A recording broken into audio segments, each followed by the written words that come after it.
کیا حضور نبی کریم علیہ السلام نے اپنی گستاخی پر لوگوں کو قتل کرایا تھا؟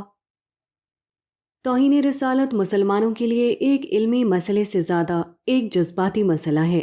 ایسے کسی مسئلے پر علمی گفتگو کرنا آسان نہیں ہوتا، لیکن اس حوالے سے ایک بنیادی نقطہ ایسا ہے جس کا اظہار ایک بنیادی دینی تقاضا ہے۔ اس کے بغیر دین کا کوئی طالب علم روز قیامت اللہ کی بارگاہ میں سرخرو نہیں ہو سکتا۔ اس لیے یہ خاکسار برس ہا برس سے اس نقطے پر لوگوں کی توجہ مبذول کرا رہا ہے، اور ایک دفعہ پھر یہ بات لوگوں کے سامنے رکھنا ضروری ہے۔ تاہم اس اصل نقطے سے قبل دو اہم چیزوں کی طرف توجہ دلانا ضروری ہے۔ ایک یہ کہ اس خاکسار کے نزدیک توہین رسالت کا قانون ملکی سطح پر ضروری ہے، اور پورے عدل و انصاف کے ساتھ اس کا نفاذ ہماری اجتماعی ضرورت ہے۔ اس کی بنیادی وجہ ہماری مذہبی فکر کی فرقہ وارانہ تقسیم ہے۔ ہمارے ملک میں اکثریت بریلوی مسلک کے لوگوں کی ہے۔ ان کے نزدیک اہل سنت کے باقی دو اہم مسالک یعنی اہل حدیث اور دیوبندی دونوں گستاخ رسول اور بددین ہیں۔ معلوم بات ہے کہ ان دونوں مسالک کے اکابرین کے خلاف گستاخی رسول کے فتوے موجود ہیں۔ پچھلی صدی میں بریلوی مسلک کمزور پڑا تو یہ معاملہ کچھ ٹھنڈا ہو گیا تھا، مگر پچھلے کچھ عرصے میں مولانا الیاس قادری کی سربراہی میں بریلوی مسلک کے احیاء کی ایک زبردست تحریک اٹھی ہے۔ ربع صدی میں یہ جماعت ایک صدی سے کام کرنے والی تبلیغی جماعت کو پیچھے چھوڑ گئی ہے، جس کے بعد بریلوی مسلک کو ایک دفعہ پھر نئی زندگی ملی ہے۔ اس کے بعد بہت سی سیاسی وجوہات کی بنا پر پہلے سنی تحریک اور پھر تحریک لبیک پاکستان کے سماجی، مذہبی اور سیاسی افق پر نمایاں ہوئیں، اور انہوں نے بریلوی مسلک کو جارحانہ انداز فکر دیا۔ ہمارے ہاں بعض نادان ممتاز قادری کے واقعے کو مذہبی طبقے کی طاقت کا اظہار سمجھتے ہیں۔ یہ مذہبی طبقے کی نہیں بلکہ بریلوی مسلک کی نئی طاقت کا اظہار ہے۔ چنانچہ سب کو یاد ہوگا کہ جنید جمشید مرحوم کے ساتھ ممتاز قادری کے چہلم ہی کے موقع پر اسلام آباد ایئرپورٹ پر تشدد کا واقعہ پیش آیا تھا۔ جنید جمشید پر بھی گستاخی ہی کا الزام تھا۔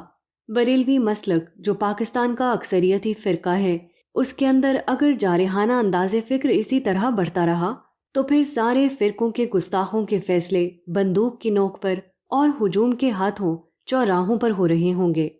یہی وہ پس منظر ہے جس میں ضروری ہے کہ ملکی سطح پر یہ قانون باقی رہے تاکہ لوگوں کو عدالت میں جانے پر آمادہ کیا جا سکے۔ اس وقت بھی عدالتوں میں توہین عدالت کے بیشتر کیس وہ ہیں جن میں کسی بریلوی نے کسی دیوبندی یا اہل حدیث کے خلاف مقدمہ کر رکھا ہے۔ ان کی وجہ اکثر و بیشتر کوئی ایسی چیز ہوتی ہے کہ کسی اہل حدیث یا دیوبندی نے میلاد کے کسی اشتہار کو بدعت کی دعوت سمجھ کر دیوار سے پھاڑ کر پھینک دیا تو اس پر الزام لگ گیا کہ اس نے نبی کریم صلی اللہ علیہ وسلم کے نام کی توہین کی ہے۔ جن لوگوں کو ہماری بات کچھ مبالغہ لگ رہی ہو وہ ذرا جنید جمشید کا معاملہ یاد کر لیں۔ جنید جمشید مرحوم کا اصل جرم یہ تھا کہ ان کا تعلق دیوبندی مکتب فکر سے تھا، ورنہ جو کچھ ان کی زبان سے نکلا تھا وہ بالکل نادانستگی میں ہوا تھا، اور اس کی معافی بھی وہ علانیہ مانگ چکے تھے۔ دوسری طرف ایک اور مشہور ٹی وی اینکر نے صحابہ کرام کی شان میں انتہائی گستاخانہ گفتگو پورے شعور اور ارادے سے کی تھی، مگر ان کی ایک عمومی معافی کو اس لیے قبول کر لیا گیا کہ ان کا پس منظر بریلوی اور شیعہ مکتب فکر کا ہے۔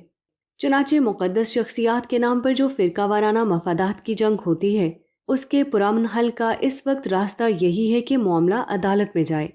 یہیں سے ہم دوسرے نقطے کی طرف توجہ دلانا چاہتے ہیں، وہ یہ کہ کسی صورت میں اور کسی قیمت پر اس بات کی حوصلہ افزائی نہ کی جائے کہ افراد قانون ہاتھ میں لیں۔ ہم مذہبی لوگوں کو خدا کا خوف دلا دلا کر تھک چکے ہیں۔ اب ہاتھ جوڑ کر صرف یہی عرض کیا جا سکتا ہے کہ خدا سے نہیں ڈرتے تو انسانوں سے ڈرو۔ جو گڑھا آپ دوسروں کے لیے کھود رہے ہیں وہ آنے والے برسوں میں سب سے بڑھ کر آپ کی قبر بنے گا۔ اس روش کی اگر ایسے ہی حوصلہ افزائی کی جاتی رہی تو آنے والے دنوں میں جب بریلوی مسلک اپنی پوری طاقت کو پہنچے گا تو چن چن کر اور گھیر گھیر کے ایک ایک گستاخ کو اس کے انجام تک پہنچایا جائے گا۔ یہ بتانے کی ضرورت نہیں کہ یہ گستاخ لبرل کم ہوں گے اور دیوبندی اور اہل حدیث مسالک کے لوگ زیادہ ہوں گے۔ یہاں اس بات کی وضاحت بھی ضروری ہے کہ قانون ہاتھ میں لینے کے جو واقعات پیش کیے جاتے ہیں وہ درایت اور روایت کے کسی معیار پر پورے نہیں اترتے۔ حضرت عمر رضی اللہ تعالیٰ عنہ کی طرف منسوب گستاخی رسول پر کسی منافق کا سر قلم کرنے والا واقعہ بالکل بے اصل ہے۔ یہ سند کے کسی معیار پر پورا نہیں اترتا۔ نابینا صحابی والا واقعہ روایت کے علاوہ درایت کے پہلو سے اتنا کمزور ہے کہ سمجھ میں نہیں آتا کہ اسے نقل کرنے والے حضور نبی کریم صلی اللہ علیہ وسلم کے متعلق کس طرح کا تاثر پھیلانا چاہتے ہیں۔ اس واقعے کا خلاصہ یہ ہے کہ ایک صاحب رات کے وقت اپنی باندی کو قتل کرتے ہیں اور صبح کے وقت حضور صلی اللہ علیہ وسلم کے سامنے یہ کہہ کر فارغ ہو جاتے ہیں کہ اس نے گستاخی کی اس لیے اسے مار ڈالا، اور حضور صلی اللہ علیہ وسلم بغیر کسی گواہی کے اس کی بات مان لیتے ہیں۔ سوال یہ ہے کہ یہ کیسے ممکن ہے کہ قاتل قتل کرے اور خود ہی مقتول کے خلاف گواہی دے اور اس گواہی پر اسے بری کر دیا جائے؟ کیا اسلام کے قانون شہادت اور حضور اکرم صلی اللہ علیہ وسلم کی عدالت میں ایسے ہی فیصلے ہوا کرتے تھے؟ اور اگر یہ بات ٹھیک ہے تو پھر مان لینا چاہیے کہ جو شخص جس کو چاہے رات میں قتل کر دے اور صبح عدالت میں جا کر بیان دے دے کہ میں نے تو اس کو توہین رسالت کے جرم میں قتل کیا ہے، عدالت اسے بری کرنے کی پابند ہوگی، تو پھر بسم اللہ کیجئے اور اس کو ملک کا قانون بنا دیجئے، پھر سارے لوگ اپنے ذاتی جھگڑے اسی طرح نمٹا لیا کریں گے۔ اصل بنیادی نقطہ۔ اب ہم آتے ہیں اس بنیادی نقطے کی طرف جس کا سمجھنا ضروری ہے۔ قرآن و حدیث کا تمام ذخیرہ ہمیں یہ بتاتا ہے کہ حضور صلی اللہ علیہ وسلم کے خلاف گستاخی کا سب سے زیادہ معاملہ آپ کی زندگی میں پیش آیا۔ قرآن و حدیث میں اس حوالے سے گستاخوں کے جو الفاظ نقل ہیں وہ ایسے ہیں کہ آج کوئی قرآن و حدیث کا حوالہ دیے بغیر نقل کر دے تو لوگ اسے آگ میں زندہ جلا دیں، مگر سرکار کی شان کریمی کے کیا کہنے ہیں کہ کہیں ذاتی انتقام، بدلے اور سزا کا کوئی ذکر ہی نہیں ہے۔ حقیقت یہ ہے کہ آپ صلی اللہ علیہ وسلم اگر اپنی ذات کے لیے انتقام لینے والے ہوتے تو طائف اور مکہ کے کفار سے لے کر مدینہ کے یہود و منافقین تک کوئی بھی زندہ باقی نہیں رہتا۔ ان میں سے ہر شخص اور گروہ نے آپ کے خلاف ہر ممکنہ گستاخی کا معاملہ کیا تھا۔ یہ معاملہ گلی بازاروں ہی میں نہیں ہوا بلکہ آپ کے گھر کے دروازے پر کھڑے ہو کر اور آپ کی مجلسوں میں بیٹھ کر کیا گیا تھا۔ اللہ تعالیٰ کی عنایت سے حضور صلی اللہ علیہ وسلم کے پاس اتنی طاقت تھی کہ آپ جس کو چاہتے قتل کرا دیتے، معاذ اللہ ثم معاذ اللہ۔ حضور کا معاملہ اگر یہی ہوتا جس طرح بعض لوگ نقشہ کھینچتے ہیں کہ وہ گستاخی کرنے والوں کو سزا دیتے تھے، اس کا لازمی نتیجہ یہ نکلنا چاہیے تھا کہ کوئی کافر، یہودی اور منافق زندہ نہیں رہ پاتا، مگر ہمارے ماں باپ آپ صلی اللہ علیہ وسلم پر قربان ہوں کہ آپ صلی اللہ علیہ وسلم کی پوری زندگی ذاتی انتقام سے بالکل خالی ہے۔ یہ ہے وہ عظیم سیرت جو آسمان سے زیادہ بلند ہے، جو صاحب خلق عظیم کی سیرت ہے۔ اس سیرت جیسی نظیر انسانیت پیش نہیں کر سکتی، مگر بدقسمتی سے لوگ حضور صلی اللہ علیہ وسلم کے چند وہ اقدامات جو معاندین اسلام کے خلاف کیے گئے ان کو لیتے ہیں اور بدقسمتی سے انہیں گستاخی رسول کے کھاتے میں ڈال دیتے ہیں۔ مثال کے طور پر کعب بن اشرف کا معاملہ لے لیجئے۔ سوال یہ ہے کہ اس کو اگر گستاخی کے جرم میں قتل کیا گیا تو مدینہ میں باقی گستاخ کیا کم تھے؟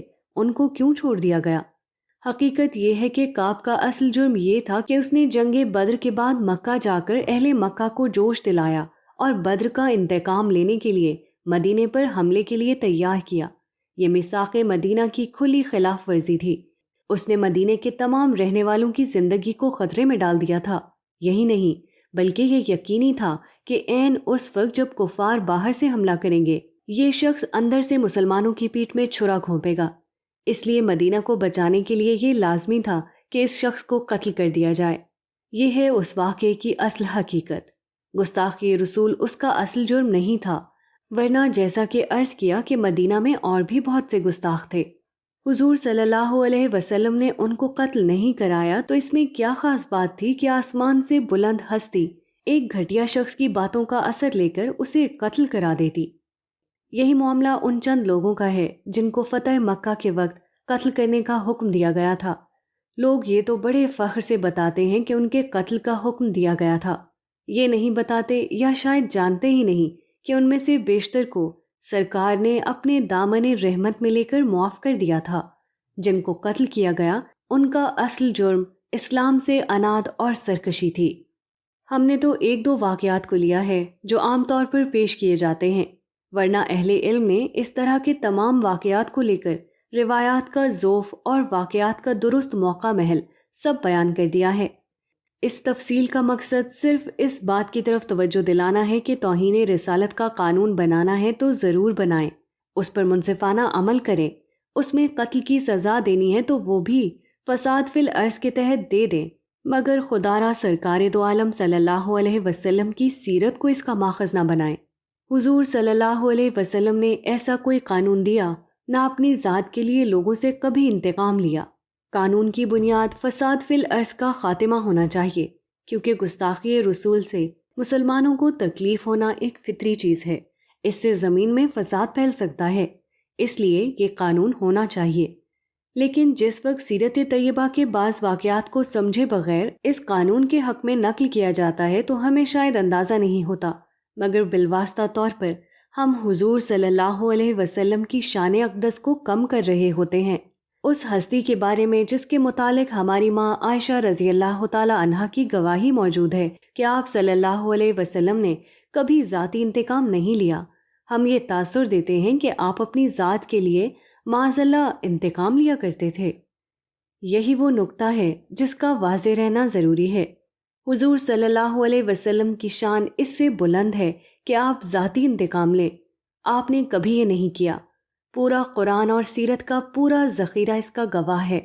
آپ صاحب خلق عظیم ہیں، آپ کی شان ورفعنا لک ذکرک ہے، آپ صاحب کوثر اور حامل مقام محمود ہیں۔ ایسے سورج کی طرف جو بد نصیب تھوک پھینکے گا وہ اس کے اپنے منہ پر آ کر گرے گا۔ یہ آفتاب رسالت اس سے بلند ہے کہ کسی ایسی پست چیز کی طرف توجہ دے۔ صلی اللہ علیہ وآلہ وسلم۔